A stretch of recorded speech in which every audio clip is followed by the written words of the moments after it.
Hello friends,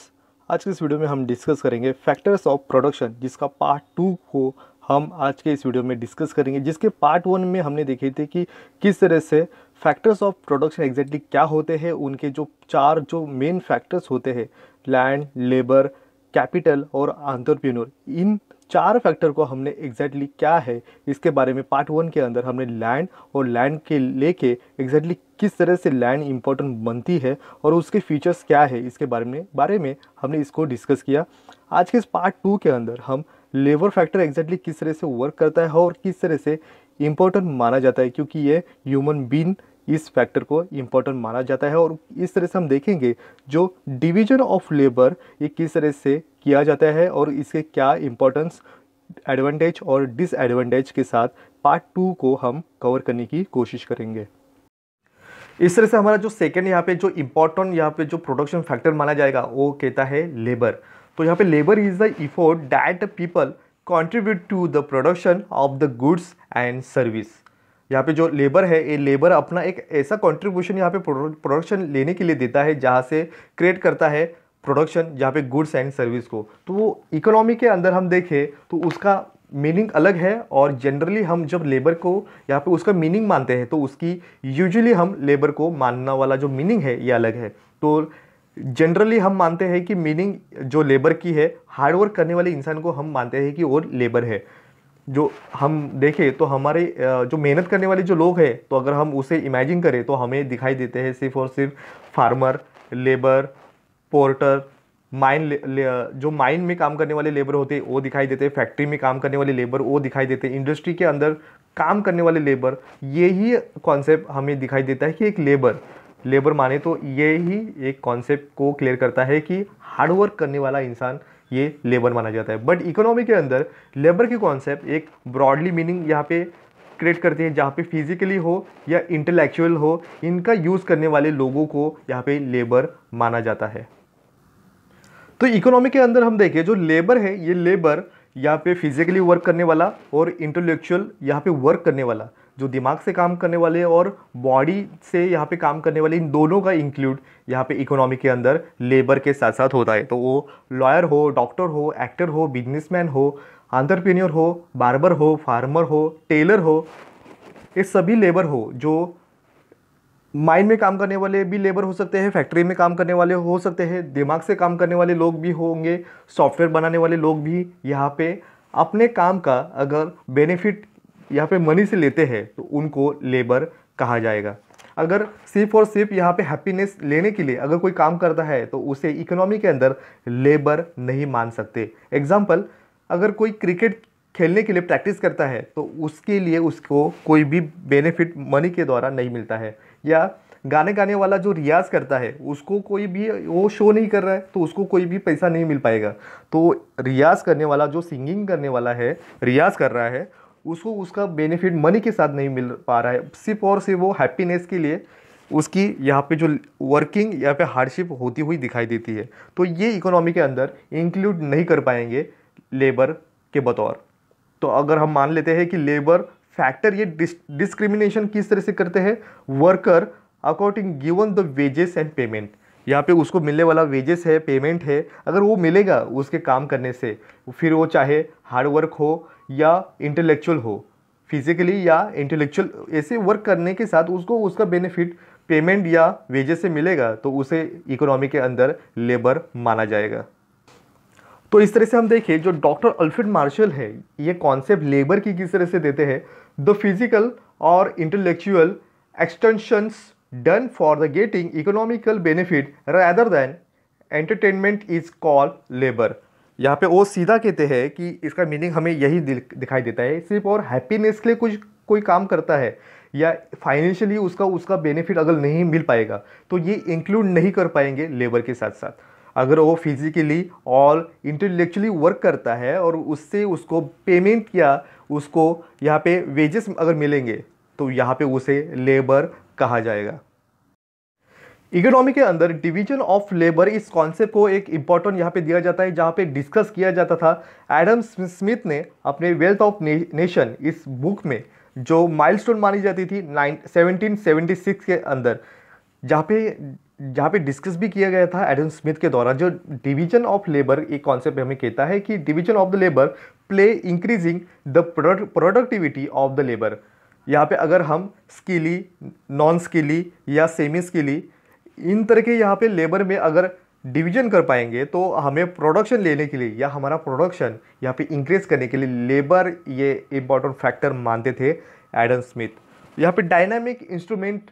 for economic growth and development माना जाता था। तो यहाँ पे हम कहें कि एक ऐसी क्वालिटी यहाँ पे लेबर के साथ हम डिस्ट्रीब्यूट करें या डिवीजन क्रिएट करें जो हाईली स्किली है, सेमी स्किली है, नॉन स्किली लोग हैं, इनको अगर डिवाइड करें और उनको सही तरीके से यहाँ पे डिवीजन में अगर करें प्रोडक्शन लेने के लिए, तो हमें सही तरीके से यहाँ पे इकोनॉमी का जो ग्रोथ है डायनामिक कंडीशन के साथ हम ग्रोथ कर पाएंगे या डेवलप कर पाएंगे। तो इसका ही कॉन्सेप्ट हम मानेंगे कि इकोनॉमी के अंदर लेबर यहाँ पे 3 मेथड से डिवाइड किया जाएगा। यहाँ पे हाईली, सेमी और नॉन स्किली, इस तरह से यहाँ पे डिवीजन लेबर के किए जाते हैं। तो डेफिनेशन के अंदर हम देखिए जो स्टिग्नर इन्होंने जो डेफिनेशन दिया है वो कहते हैं the division of the labour is not a quaint practice of 18th century in the factories, it is the fundamental principle of economic organisation. तो यहाँ पे वो कहते हैं कि एक ऐसा कॉन्सेप्ट यहाँ पे माना गया था 18th सेंचुरी के अंदर, ये प्रैक्टिस नहीं थी जो डिवीजन करने की वजह से लेबर का यहाँ पे फैक्ट्री के अंदर ये एक ऐसी एक्सपेरिमेंट की गई थी जिसकी वजह से फंडामेंटल यहाँ पे कॉन्सेप्ट को आगे आया और प्रिंसिपल ऑफ इकोनॉमिक ऑर्गेनाइजेशन को यहाँ पे जन्म देती हुई दिखाई देती है। तो यहाँ पे इन शॉर्ट में हम कहें जो यहाँ पे लेबर की जो क्वालिटी बेस यहाँ पे हम डिवीजन करेंगे तो उसका बेनिफिट प्रोडक्शन फैक्टर के अंदर हमें मिल पाएगा। तो division of the labour is useful to a organisation in the many way. तो यहाँ पे हमें प्रोडक्शन में जो चेंजेस आएंगे तो उसका एक बेनिफिट एंगल यहाँ पे हम देखेंगे डिवीजन ऑफ लेबर के साथ साथ। तो इस तरह से हम देखें जो types of division of labour है इसे 3 मेथड के साथ हम डिवाइड कर पाएंगे। यहाँ पे simply division of labour, second complex division of labour और third territorial division of labour. इन तीनों टाइप्स को हम 1 बाय 1 यहाँ पे डिस्कस करेंगे एग्जैक्टली इन 3 मेथड को किस तरह से डिवीजन ऑफ लेबर यहाँ पे प्रेजेंट करता है। जिसमें फर्स्ट है सिंपल, जहाँ पे डिवीजन ऑफ लेबर को कहते हैं refer to the division of the labour on a basis of their the skill and occupation. यहाँ पे जो ऐसे स्किली यहाँ पे जो लेबर है जहाँ पे स्किल है उनके पास, उनका ऑक्यूपेशन को यहाँ पे रिलेटेड यहाँ पे जब होंगे तो इसे सिंपल डिवीजन ऑफ लेबर कहा जाएगा। जहाँ पे कारपेंटर है और ब्लैक स्मिथ है, इनका यहाँ पे जो ऑक्यूपेशन को लेके उनकी स्किल यहाँ पे हम मेजर करेंगे, उनको अलग कर पाएंगे, तो ये also refer us the functional division of labour भी कहा जाएगा। सेकंड यहाँ पे जो टाइप्स है वो कहता है कॉम्प्लेक्स डिवीजन ऑफ लेबर, जो कहता है refer to the division of the labour on the basis of business process. यहाँ पे जब प्रोडक्शन करने के लिए जब बिजनेस प्रोसेस को लेके यहाँ पे फोकस किया जाएगा तब यहाँ पे मार्केटिंग प्रोसेस होता है, मैन्युफैक्चरिंग प्रोसेस होता है, डिस्ट्रीब्यूशन प्रोसेस होता है। इन सभी को उन लेबर की स्किल को और उनकी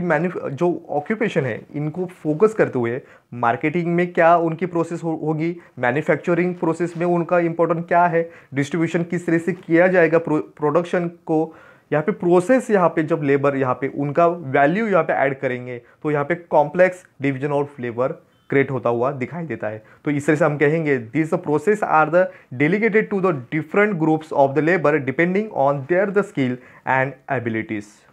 और थर्ड जो है वो कहता है territorial division of the labour, जो कहता है refer to the division of the labour on the basis of geographical location. यहाँ पे जब दोनों कंट्री के अंदर हम कहें 2 कंट्री है और दोनों कंट्री की यहाँ पे डिफरेंस उनकी वैल्यू क्या होगी इस वैल्यू पे डिपेंड करेगी। अगर हम मान लेते हैं इंडिया में अगर कश्मीर में फेमस क्या है तो कारपेट है, ये कारपेट यहाँ पे वर्ल्ड वाइडली यहाँ पे फेमस है। और दूसरी जगह हम देखें इंडिया की जो पंजाब यहाँ पे है, पंजाब स्टेट है, यहाँ पे फेमस है एग्रीकल्चर के लिए। इन दोनों का वैल्यू अपने अपनी तरीके से अलग अलग है। तो ये जो कॉन्सेप्ट है हम कहेंगे जियोग्राफिकल लोकेशन यहाँ पे जब चेंज होगा तो ये क्रिएट करता है टेरिटोरियल डिवीजन ऑफ लेबर, जहाँ पे रेफर टू करेगा यहाँ पे बेसिस ऑफ जियोग्राफिकल लोकेशन को। इस तरह से हम देखिए जो एडवांटेज है डिवीजन ऑफ लेबर का क्या है, जिसमें फर्स्टली है इंक्रीजिंग प्रोडक्टिविटी। यहाँ पे प्रोडक्शन बढ़ाने के लिए जो इंक्रीज किया जाएगा, ये डिवीजन करने की वजह से, जो डिवीजन ऑफ लेबर करने की वजह से और भी बेहतर तरीके से यहाँ पे ग्रोथ लेता हुआ दिखाई देता है। जो उसका मेन ही यहाँ पे एडवांटेज है, ग्रोथ इन प्रोडक्टिविटी। उस जो लेबर है उनकी जो एबिलिटी है, एफिशिएंसी है, ये यहाँ पे इंपॉर्टेंट रोल निभाएगी प्रोडक्शन लेने के लिए। और यहाँ पे प्रोडक्शन जब लेगा तो यहाँ पे जो ड्यूरेशन है टाइम में यहाँ पे सेव होता हुआ दिखाई देता है, और ये इंक्रीज करता है प्रोडक्शन बढ़ाने के लिए। सेकंड यहाँ पे जो एडवांटेज है वो कहता है इंक्रीजिंग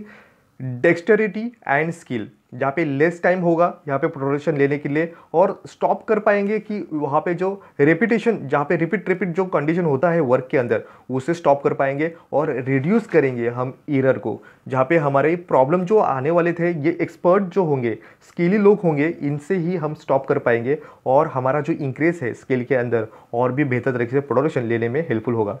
कहता है फैसिलिटी इनोवेशंस के अंदर यहाँ पे हमें इंपॉर्टेंट रोल निभाता है, जहाँ पे न्यू आइडियाज़ जब यहाँ पे आते हैं, मैकेनिज़्म जो मशीनरी है, ये मशीनरी जब यहाँ पे यूज़ होगी तो उससे हमें नई नई फैसिलिटी मिलती है और इनोवेशन यहाँ पे क्रिएट होता हुआ दिखाई देता है, जो इम्पोर्टेंट यहाँ पे आएगा यहाँ पे प्रोडक्शन लेने के लिए। जब वर्कर को और भी बेहतर तरीके से यहाँ पे फैसिलिटी जब दी जाती है और फ्रीली कंडीशन के अंदर उसकी सोच को और उसकी जो आइडियाज़ है इनोवेशन के लिए, इसको अगर फ्रीली कर दी जाए तो ये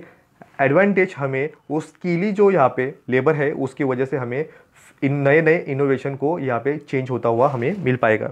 नेक्स्ट है सेविंग टाइम, या फिर सेविंग टाइम होता है क्योंकि डिवीजन ऑफ लेबर करने की वजह से उसका एक मेनली बेनिफिट हमें मिल पाता है कि जो हम प्रोडक्शन लेंगे उनमें टाइम सेव होगा और तुरंत और उसके और भी इफ़िशियंसी और भी बेहतर तरीके से वर्क कर पाएंगे और परफेक्टली वर्क को, लेबर को हम यूज़ कर पाएंगे। तो यहाँ पे परफेक्टली वर्क कर पाएंगे और जो टास्क हमें दिया है हमने लेबर को, उससे हम और भी उससे भी डेडलाइन के अंदर हम प्रोडक्शन ले पाएंगे। तो ये यहाँ पे रिड्यूस होता है टाइम यहाँ पे इंपॉर्टेंट देता है, और उससे स्पीड, यहाँ पे जो मशीनरी है, जो इंडस्ट्री के अंदर मशीनरी होती है प्रोडक्शन लेने के लिए, उससे हमें और भी बेहतर तरीके से हमारा टाइम सेविंग यहाँ पे इंपॉर्टेंट दिखाई देता है। नेक्स्ट पॉइंट कहता है इंक्रीजिंग एम्प्लॉयमेंट अपॉर्चुनिटी। यहाँ पे इंपॉर्टेंट क्या है कि अपॉर्चुनिटी बहुत सारी यहाँ पे एम्प्लॉयमेंट को मिल पाएगी। फोकस किया जाता था सिर्फ और सिर्फ परफॉर्मेंस को, और न्यूली अपॉर्चुनिटी यहाँ पे उस लेबर को भी मिल पाती है, और अगर उसका परफॉर्मेंस अगर अच्छा है तो उसके वजह से उसको और भी बेहतर तरीके से अपॉर्चुनिटी आगे बढ़ने के लिए मिल पाती है। तो यहाँ पे जो स्किली है और हाईली स्किली यहाँ पे लेबर मिल पाएंगे। नेक्स्ट है इंकरेजिंग लार्ज स्केल प्रोडक्शन। यहाँ पे जो इंकरेज किया जाता है लेबर को, क्योंकि उसके इंक्रीज करती है क्वांटिटी और क्वालिटी। जो प्रोडक्शन है इनमें अगर चेंज होगा, इंकरेज करेंगे यहाँ पे लार्ज स्केल पे, तब हम उनको मोटिवेट कर पाएंगे प्रोडक्शन और भी बेहतर तरीके से हाईली लेवल को लेके जाने के लिए, और ये प्रोडक्शन और भी बेहतर तरीके से हमें मिल पाएगा। इस तरह से हम देखेंगे जो एडवांटेज को हमने फोकस किया, उसी तरह से हम उसकी जो सेकेंड यहाँ पे जो साइड है डिसएडवांटेज, जो डिवीजन ऑफ लेबर का एग्जैक्टली किस तरह से प्रेजेंट करता है, उसे भी हमें स्टडी करना इंपॉर्टेंट है। जिस तरह फर्स्टली है मोनोटोनी ये कहता है कि वही लगातार वही सिस्टम को अगर हम फेस करेंगे, वही प्रोसेस को हम दोहराएंगे, तो हमें मिलने वाला रिजल्ट यहाँ पे प्रोडक्शन के अंदर ज़ीरो माना जाएगा। वही सिस्टम को हम यूज़ कर रहे हैं, वही फार्मूला, वही एक्सपेरिमेंट को हम यूज़ करेंगे, तो ये परफॉर्मेंस और जो लेबर को दिया गया टास्क जो है, ये अगेन एंड अगेन वही रिपीट करता हुआ दिखाई देगा, जो डिक्रीज करता है मोटिवेशन को। और जो वर्कर है, ये वर्कर की अगर इफ़िशियंसी कम होगी तो इसका इफेक्ट यहाँ पे प्रोडक्टिविटी को भी यहाँ पे डिक्लेन करता हुआ दिखाई देता है। सेकेंड कहता है ह्यूमन डेवलपमेंट। यहाँ पे जब डिवीजन यहाँ पे जब करते हैं लेबर के, तब यहाँ पे जो उनकी अपॉर्चुनिटी है ये भी कम होती हुई दिखाई देती है, क्योंकि जिस तरह से हमने डिवीजन लेबर किया, स्किली है, सेमी स्किली है, नॉन स्किली है, ऐसे यहाँ पे हम जब डिवीजन करते हैं तो उन ह्यूमन डेवलपमेंट किस तरह से होंगे, उनको अगर हम अपॉर्चुनिटी ही नहीं देंगे नॉन स्किली लेबर को, तो वो अपना इम्प्रूवमेंट किस तरह से कर पाएगा। तो इसका एक ड्रॉबैक्स यहाँ पे दिखाई देता है कि अगर हम उनको सिर्फ कैटेगरी में डाल देंगे, तो उनको अपॉर्चुनिटी नहीं देंगे, तो ह्यूमन डेवलपमेंट यहाँ पे डिक्लेन करता हुआ ही दिखाई देगा, जो बैडली इम्पैक्ट करता है डिवीजन ऑफ लेबर की वजह से ह्यूमन डेवलपमेंट पे। नेक्स्ट है लॉस ऑफ स्किल। यहाँ पे जब उनको डीमोटिवेट नहीं कर पाएंगे नॉन स्किली लोगों को, तो लॉस ऑफ स्किल तो होगा ही, जहाँ पे उनका जो स्किल है इनको ही हम और डेवलप करने के लिए अगर अपॉर्चुनिटी नहीं देंगे, उनको उनके फील्ड में अगर स्पेशलाइजेशन नहीं कर पाएंगे, उनको उनको हेल्प नहीं कर पाएंगे, उनको कोई भी यहाँ पे पॉइंट को हम अगर फोकस नहीं कर पाएंगे, तो ये लॉसेस ऑफ स्किल हमें दिखाई देता है। नेक्स्ट पॉइंट कहता है पर्सनल लाइफ। इस तरह से हम देखें, जब उनको अपॉर्चुनिटी नहीं मिलेगी, उनको मिलने वाला वेजेस अगर कम है, तो उनका इम्पैक्ट उनके पर्सनल लाइफ पे भी होता है, क्योंकि लेबर के साथ उसकी फैमिली भी होती है और उसकी वजह से उसकी फैमिली पे बैड इम्पैक्ट होता हुआ दिखाई देता है, और उसका लॉसेस आने वाले फ्यूचर के अंदर उस लेबर को लेबर ही रहने की वजह बन जाती है। और लास्ट है इविल्स ऑफ इंडस्ट्रियलाइजेशंस। यहाँ पे इविल माना जाता है इंडस्ट्री को। यहाँ पे लेबर के साथ साथ हम देखेंगे जो चेंजेस होते हैं, ये सिर्फ और सिर्फ फोकस करते हैं स्किल को, और उसके वजह से इंडस्ट्री के अंदर यहाँ पे जो डिवीजन ऑफ लेबर किया जाता है, उनको उनकी स्किल के साथ साथ उनको वेजेस मिल जाते हैं। और बट यहाँ पे जो हाईली यहाँ पे जो लेबर है उनको तो अच्छा पेमेंट मिल पाएगा, उनको वेजेस अच्छे मिल पाएंगे, बट जो छोटे यहाँ पे जो लेबर है स्किली कम होने की वजह से उनको मिलने वाला पेमेंट यहाँ पे कम होगा, या उनको मिनिमम वेजेस पे यहाँ पे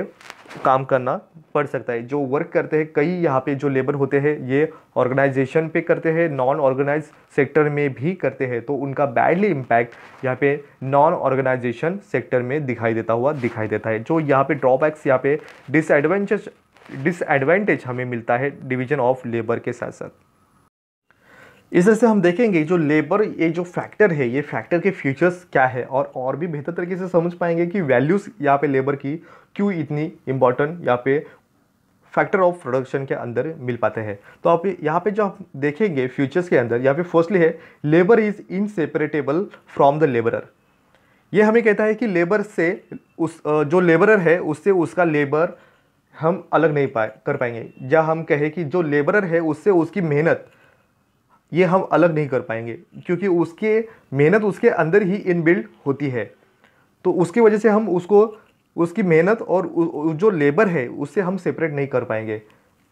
तो यहाँ पे हम देखें जो वो जहाँ पे काम करता है वहाँ पे उसको जाके वहाँ पे उसको उसकी एफर्ट्स यहाँ पे देना होगा,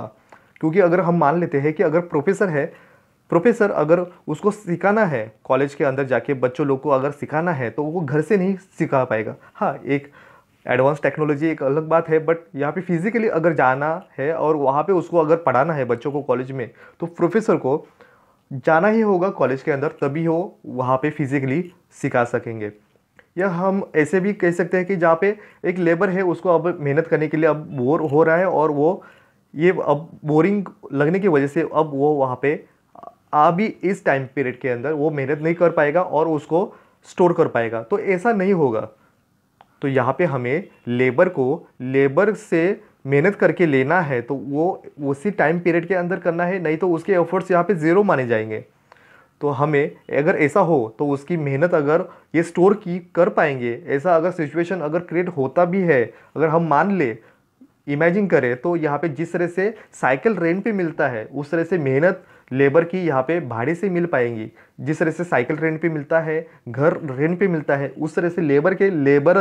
लेबरर से लेबर का जो मेहनत है, ये मेहनत यहाँ पे हार्ड वर्क यहाँ पे उसका रेंट पे मिल जाता था। बट यहाँ पे ये पॉसिबल नहीं है, क्योंकि दुनिया में कोई भी यहाँ पे चीज़ रेंट से मिल पाएगी, बट यहाँ पे जो मेहनत है, हार्ड वर्क है लेबर का, ये उसका इनबिल्ड होने की वजह से ये रेंट पे या हम उसको स्टोर नहीं कर पाएंगे। तो यहाँ पे फर्स्टली जहाँ पे फ्यूचर्स है कहता है जो लेबर का, वो कहता है labour is inseparable from the labourer. Second है labour is a alive factor. जो जिंदा है ऐसा ही फैक्टर माना जाता है, जहाँ पे लैंड हो, कैपिटल हो, ये जिंदे यहाँ पे फैक्टर नहीं मानेंगे, अलाइव फैक्टर नहीं मानते। बट यहाँ पे जो लेबर है, ये लेबर यहाँ पे एक जिंदा इंसान होता है और उससे ही वो एक्टिव कंडीशन के अंदर यहाँ पे दिखाई देता है। तो हम उसे एक्स्ट्रा एक्टिव फैक्टर भी मान सकते हैं, जहाँ पे और अपनी मेहनत और भी बढ़ाए तो उससे प्रोडक्शन लेने के लिए और भी हमें उसका बेनिफिट हो सकता है। तो इस तरह से हम समझे, तो जब लेबर किसी जगह पे अगर काम करता है तो वहाँ पे वो सिर्फ और सिर्फ उसकी जो मेहनत है ये उसे बेचता है, ना कि वो खुद को बेचता है।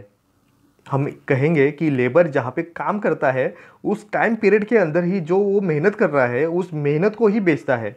तो उसका ही उसका बेनिफिट उसको पेमेंट और वेजेस से मिल पाते हैं। तो हम कहें कि जब ये लेबर वहाँ पे काम करता है तो उसको एक इंसानियत की तरह उसका बिहेवियर उसको ट्रीट करना इम्पॉर्टेंट है, क्योंकि लेबर भी एक इंसान है और उसी के साथ हम देखें उसको भी फीलिंग होते हैं, उसके भी इमोशन होते हैं, उसका ही एक माइंडसेट होता है। ये लेबर के किस तरह से उसे काम करना है, अगर उससे लेबर से अच्छा अगर काम करना है तो उसको और अच्छा एक ट्रीटमेंट दो, उसका बिहेवियर को जानो, उसको और अच्छी तरीके से ट्रीट करो, तो उससे हमें बेनिफिट ये मिल पाएगा कि वो लेबर और भी अच्छा मेहनत से काम करेगा और उसका बेनिफिट हमें मिल पाएगा। क्योंकि इंसान एक इंसान की तरह अगर हम उसे ट्रीट करेंगे तो उसका बेनिफिट हमें मिल ही पाएगा, क्योंकि इंसान इंसान है, क्योंकि वो मशीन नहीं है। नेक्स्ट यहाँ पे जो फीचर्स है वो कहता है labour is a perishable factor. Labour यहाँ पे पेरिशेबल फैक्टर मानने की वजह क्या है, क्योंकि लेबर को हम जो उसकी जो मेहनत है इसे हम स्टोर नहीं कर पाते हैं, क्योंकि labour is a perishable factor not store in the any place. जहाँ पे हम देखें जो जो ड्यूरेबल गुड्स होते हैं उसे हम स्टोर कर पाएंगे, बट यहाँ पे लेबर के जो लेबर होते हैं उसे हम कहीं भी स्टोर नहीं कर पाएंगे। अगर उस ऐसे समय के अंदर अगर हम लेबर को यूज़ कर पाएंगे तो उसका बेनिफिट हमें प्रॉफिट देगा, बट यहाँ पे हम उसका यूज़ ही नहीं कर पाएंगे तो वो पूरी तरीके से यहाँ पे वेस्टेज माना जाएगा। तो विदाउट वर्क हम वेस्टेज उसे मानते हैं। Labour is the destroy of the labour, या अगर हम उसका यूज़ ही नहीं कर पाएंगे तो वो डिस्ट्रॉय होता है उसी समय के टाइम पीरियड के अंदर। उसका जो यूज़ हम 100% कर सकते थे बट वो यूज़ ही नहीं कर पाए तो वो पूरी तरीके से डिस्ट्रॉय करता है लेबर को। या हम माने कि अनएम्प्लॉयमेंट जो पर्सन होते हैं अगर वो कोई काम धंधा ही नहीं कर पाएंगे तो अपना वो लेबर को उनकी मेहनत को यहाँ पे डिस्ट्रॉय कर पाते हैं और उसका लॉसेस यहाँ पे जो है वो हमें उसके लेबर से उसका मिलने वाला जो बेनिफिट है पेमेंट के ज़रिए मिलने वाले है वो भी नहीं मिल पाएगा, और उसका इम्पैक्ट यहाँ पे इनडायरेक्टली यहाँ पे सोसाइटी पे भी होता है, क्योंकि अनएम्प्लॉयमेंट ये प्रॉब्लम यहाँ पे उस कंट्री के लिए उस सोसाइटी के लिए एक फेस करने वाला ऐसा फेस है जहाँ पे उसका यहाँ पे ग्रोथ को यहाँ पे रोकने वाली यहाँ पे अनएम्प्लॉयमेंट सिचुएशन क्रिएट कर पाती है। तो हम इन शॉर्टली अगर माने कि अगर डिमांड अगर कम है, अगर लेबरर की अगर डिमांड कम है तो उसकी वजह से वो कॉम्प्रोमाइज़ कर पाएगा उसके वेजेस के लिए उसको मिलने वाला पेमेंट के साथ, बट वो उसकी सिर्फ और इफ़ोर्ट को यहाँ पे बेचता है, ना कि वो खुद को बेचता है। तो यहाँ पे हम देखें अगर लेबर काम पे ही अगर नहीं गया तो वहाँ पे वो वर्क ही नहीं वर्क कर पाएगा। अगर लेबर काम पे नहीं गया तो उससे उसका इफ़ोर्ट यहाँ पे नहीं निकल पाएगा। तो ये एक तरीके से उस लेबर का लॉसेस है, पेमेंट के ज़रिए हो या वेजेस के ज़रिए हो। अगर वो काम पे नहीं गया तो उसकी एब्सेंटी लगेगी और उससे उसकी मेहनत ही नहीं करके ले पाएंगे, तो उसका ये लॉसेस है लेबर के लिए। नेक्स्ट यहाँ पे जो फीचर्स है वो कहता है in elastic supply of labour factor. यहाँ पे जो लेबर का जो फैक्टर है ये फैक्टर एक शॉर्ट रन के लिए अंदर हम उसको इंक्रीज नहीं कर पाएंगे। हाँ, एक लंबा ऐसा समय है, लॉन्ग टाइम पीरियड के अंदर हम उसे इंक्रीज कर पाएंगे, बट यहाँ पे शॉर्ट टर्म के अंदर हम उसे इंक्रीज नहीं कर पाएंगे, क्योंकि in elastic supply of labour माना जाता है। क्यों माना जाता है? क्योंकि जिस तरह से लेबर की अगर ज़रूरत पड़ती है तो उसकी डिमांड अगर बढ़ेगी तो उस तरह से उसका सप्लाई नहीं बढ़ पाएगा, क्योंकि वर्किंग जो लेबर होते हैं उनका टाइम पीरियड ये जो उनका एज होता है ये 15 ईयर्स टू 59 ईयर्स, ये ऐसे टाइम पीरियड के अंदर ही और लेबर वर्क कर पाते हैं। बट हम देखें कितनी उस कंट्री की पॉपुलेशन है और हार्ड वर्क करने वाली पॉपुलेशन कितनी है उसकी कंट्री के लिए, उसका स्ट्रक्चर क्या है, एफिशिएंसी उस कंट्री की पॉपुलेशन की क्या है, ये भी मायने रखती है उस कंट्री की ग्रोथ और उसका प्रोडक्शन बढ़ाने के लिए। अगर ये सभी नहीं होंगे तो ये शॉर्ट टाइम पीरियड के अंदर इस सिचुएशन को हम यहाँ पे इंक्रीज नहीं कर पाएंगे। अगर इन शॉर्ट पीरियड के अंदर अगर डिमांड बढ़ती है लेबर की तो उस तरह से हम पॉपुलेशन को यहाँ पे इंक्रीज नहीं कर पाएंगे, क्योंकि पॉपुलेशन एक ऐसे लंबे समय के बाद ही वो जो लेबर बन के आएंगे और उनका जो एज होता है ये 15 years to 59 years time period के अंदर ही उससे हम मिल पाए, बट यहाँ पे शॉर्ट टर्म के अंदर यहाँ पे पॉसिबल नहीं है। नेक्स्ट जो पॉइंट कहता है labour has a less mobility. यहाँ पे लेबर एक जगह से दूसरी जगह तो जा सकता है, बट ये सभी लोग के बारे में यहाँ पे 100% यहाँ पे मोबिलिटी हम नहीं मान सकते। जिस तरह से लैंड ये मोबिलिटी मानी जाती है, एक जगह से नहीं हिल पाती, बट लेबर ये लेस मोबिलिटी मानी जाती है, क्योंकि इंसान को अगर फाइनेंशियल उसकी रीज़न की वजह से उसकी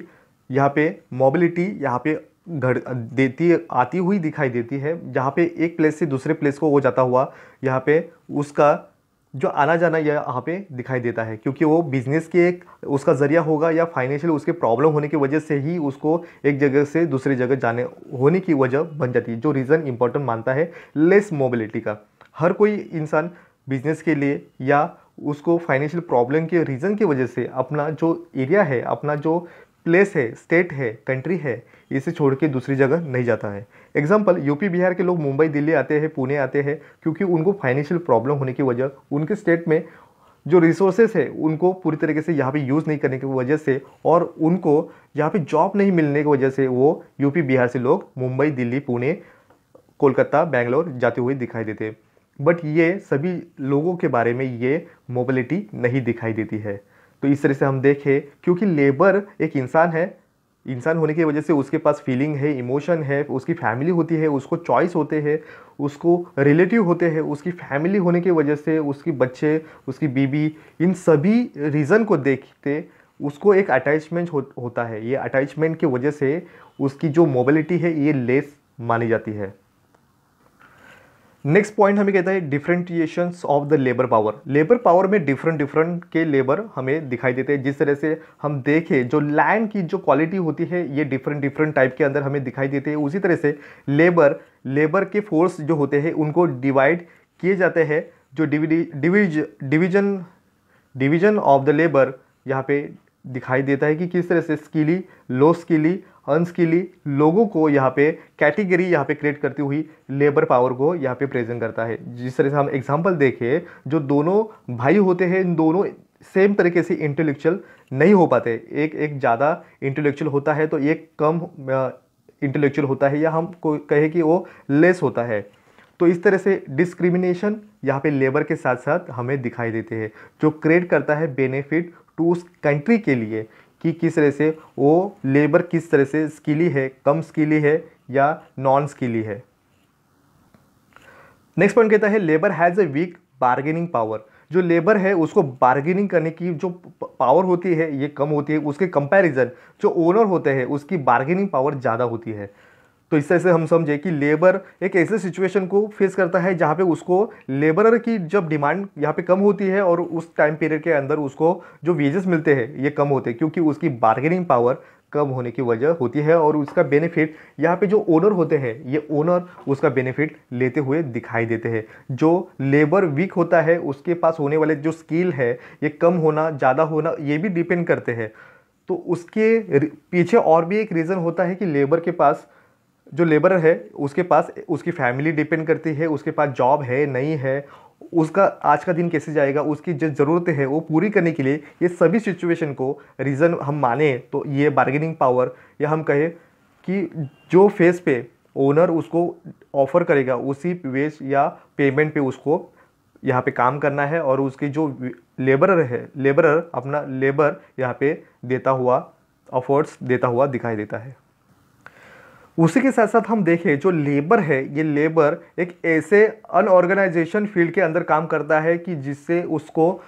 जो बेनिफिट मिलने वाला जो ऑर्गेनाइजेशन सेक्टर में मिलने वाला बेनिफिट तो नहीं मिल पाता, उसके साथ साथ वो गरीबी को भी प्रॉब्लम को फेस करता हुआ दिखाई देता है और इसके वजह से उसकी बार्गेनिंग पावर कम होती हुई दिखाई देती है। उसी तरह से नेक्स्ट पॉइंट कहता है labour is a important factor in the production. यहाँ पे जो लेबर होते हैं ये लेबर प्रोडक्शन फैक्टर के अंदर एक ऐसे यहाँ पे अपना इंपॉर्टेंट रोल निभाते हैं जहाँ पे उसकी वजह से ही यहाँ पे प्रोडक्शन लिया जाएगा हाईली, क्योंकि उसकी एफर्ट्स उसकी मेहनत कितनी है ये उसकी रंग लाएगी। जहाँ पे वो अपने 100% देगा तब यहाँ पे प्रोडक्शन बढ़ता हुआ दिखाई देता है, क्योंकि लेबर ये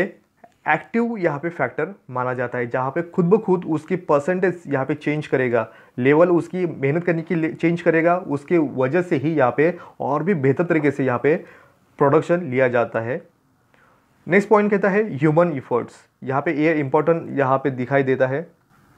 जहाँ पे उस कंट्री की जो लेबर है ये लेबर किस माइंडसेट से यहाँ पे तैयार हुए हैं उस कंट्री की, उसके लिए डेडिकेशन क्या है, उसके साथ साथ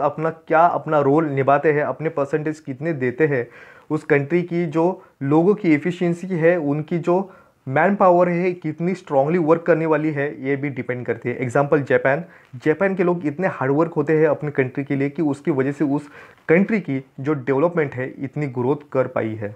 तो ये ह्यूमन इफोर्ट्स यहाँ पे इम्पोर्टेंट अपना कॉन्सेप्ट देता हुआ दिखाई देता है। इस तरह से हम नेक्स्ट पार्ट में देखेंगे कैपिटल फैक्टर किस तरह से इम्पोर्टेंट अपना रोल निभाता है फैक्टर्स ऑफ प्रोडक्शन के अंदर, और उसी के साथ हम देखेंगे कैपिटल फैक्टर एग्जैक्टली क्या है, उसके फीचर्स क्या होते हैं और उसके टाइप्स क्या है जिसे हम कैपिटल मानते हैं, और किस तरह से इकोनॉमी के अंदर कैपिटल का क्या मीनिंग है, इसको हम डिस्कस करेंगे आने वाले पार्ट 3 के अंदर।